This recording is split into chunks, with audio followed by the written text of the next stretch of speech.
Il fait froid et ensoleillé aujourd'hui, un temps d'hiver comme on les aime, à boire du chocolat ou du vin chaud. Bref, une météo idéale pour se balader au plaisir d'hiver. David Courrier, les exposants ne pouvaient pas rêver mieux pour cette journée d'ouverture.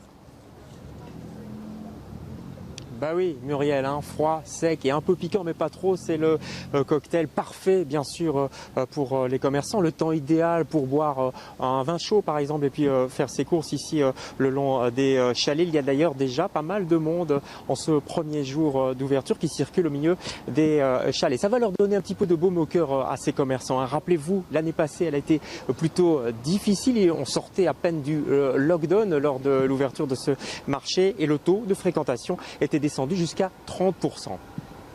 Un mot, David, d'ailleurs sur les mesures de sécurité. Cette année, elles sont très renforcées.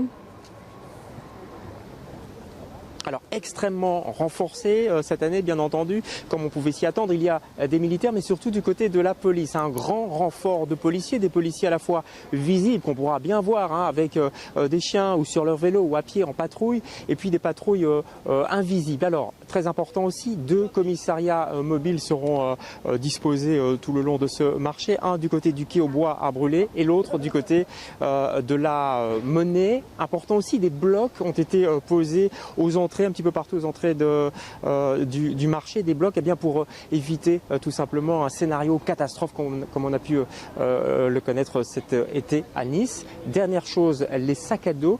La police déconseille de venir ici avec des sacs à dos, mais elle ne les interdit pas. Par contre, on pourra être fouillé à tout moment.